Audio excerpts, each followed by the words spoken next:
자, 그런가 하면 민주당에서는 이재명 대표가 소위 강경 지지자들을 향해서 좀 자제하라라는 걸 요구했는데 김수영 교수님, 비명계 이원욱 의원 사무실 자택 어디 가서 시위한 거예요? 개딸들이? 사무실 앞이 아니었나요? 정확히 자택 앞이었는지는 모르겠지만 어쨌든 그 앞에 가서 이제 비명계잖아요. 이원욱 의원이 대표적인, 그렇다 보니까 이제 시위를 하면서 심지어 이제 이원욱 의원의 사진을 약간 조작했다고 할까요? 굉장히 인상을 나빠 보이게 조작한 사진을 내걸기까지 해가지고 이원욱 의원도 굉장히 이거에 대해서 이제 분개하고 있는 상황인데요. 지금 개딸들의 행태의 강도와 수위가 지금 나날이 좀 극악스러워지고 있고, 이재명 대표가 여러 가지로 말리고 있다고는 하지만 전혀 멈출 기미가 보이지가 않습니다. 그러니까 주인 무는 개다 뭐 이러면서 그 이원욱 의원의 사진도 좀 인상 안 좋게 하고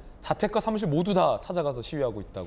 그런 식으로 이제 압박을 하고 괴롭히는 거죠. 이제 이재명 대표에 대한 비판적인 목소리를 내지 못하도록 이제 압박을 하기 위해서 그런 건데요. 아무리 국회의원 신분이라 하더라도 저렇게 많은 사람들이 와서 악의적으로 만든 사진을 내걸고 자기를 공격하면 얼마나 위축이 되겠습니까? 그런데 지금 이재명 대표가 말리고 있다고는 하는데, 이재명 대표는 또 이제는 자기 말도 잘 안 듣는다라는 식으로 어떻게 말릴 방법이 없다라는 식으로 나오고 있어요. 이게 지금 우리나라의 민주주의의 질서와 문화를 굉장히 해치고 있는 거거든요. 굉장히 초기부터 정치인들이 이런 행태와는 완전하게 결별하고 다시는 이러지 못하게 했어야 되는데 재미를 봤죠.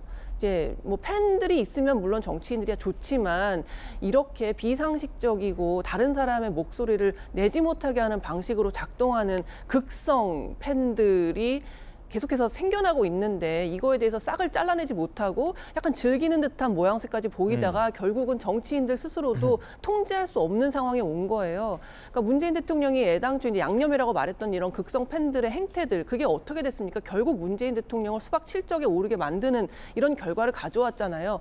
지금 이재명 대표가 개딸들의 지지에 대해서 기뻐할 게 아니라요. 이 개딸들이 나중에는 정말 이재명 대표의 말을 안 듣고 그 칼날의 끝을 이재명 대표에게 겨눌 수도 있는 문제거든요. 그렇기 때문에 이런 개딸들의 행태, 사실 민주당 의원들 비명계든 친명계든 행복하십니까? 이 개딸들이 존재함으로써 정말 내가 내 뜻을 펼칠 수 있고 내 뜻을 말할 수 있는 그런 행복한 의정활동 하고 계십니까? 정말 묻고 싶거든요. 저는 이런 행태들은 정치인들이 강력하게 말렸어야 되고 지금이라도 좀 더 단호한 어조로 이러지 못하도록 하셔야 된다. 저는 그런 생각이 듭니다.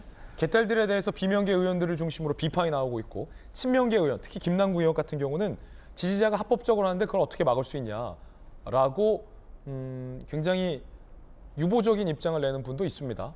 그런데 이번 이원욱 의원 건은 자택 앞까지 찾아가서 시위를 하고 있다. 이재명 대표는 어떤 입장 밝혔을까요? 일단 이원욱 의원 입장부터 보시죠. 사진을 조작하고 집 앞까지 찾아오고 지역 사무실과 제가 살고 있는 아파트 단지 입구에서도 시위가 계속된다. 분노조차 아깝다. 개딸들에 대해. 자, 그러자 이재명 대표 논란이 커지자 이원욱 의원 자택 앞에서 시위하고 있는 사람이 당원이라면 즉각 중단하라라고 글을 올렸습니다. 그런데 여러 언론 보도를 통해서 아시다시피 이재명 대표가 말려도 말을 안 듣습니다. 이재명 대표 스스로도 이렇게 얘기했다고 합니다. 나한테도 항의 전화 온다. 사이다 연대 변했다. 손절하겠다. 한 중진 의원. 개딸은 이재명에게 통제 안 되는 계륵이 된 것이다. 이미 통제 선을 넘어버린 계륵이 됐다라는 평가를 내린 중진 의원도 있습니다. 이 개딸 초기 때 이재명 대표는 이렇게 평가한 적이 있습니다. 들어보시죠. 소위 개딸 현상, 양아들 현상에 대해서 여러 가지 의견이 있긴 한데 저는 이게 세계사적인 의미가 있는 새로운 정치 행태라고 생각해요. 여러분이 그 역사의 현장에 계신 분들이세요. 지금도 이재명 대표가 저렇게 세계사적 현상이라고 평가할지 좀 궁금합니다. 말도 좀 안 듣는 것 같은데 전대수 의원님. 이원욱 의원 집까지 찾아가는 건 좀 심하지 않습니까? 심하죠. 예. 심한 것이고 특히 이제 그 소위 말해서 민주당 지지자들이라고 말씀하시는 분들이 의원 개인의 집 앞에 가서 피켓을 든다. 또는 사무실 앞에 와서 피켓을 든다 그러면은 굉장히 곤혹하고 난처한 상황이거든요. 예를 들면 아파트 같은 경우는 그 이원욱 의원만 사는 공간이 아니지 않습니까? 주변에 이웃들도 있고 또 이웃들 보기에 또 어떻겠습니까?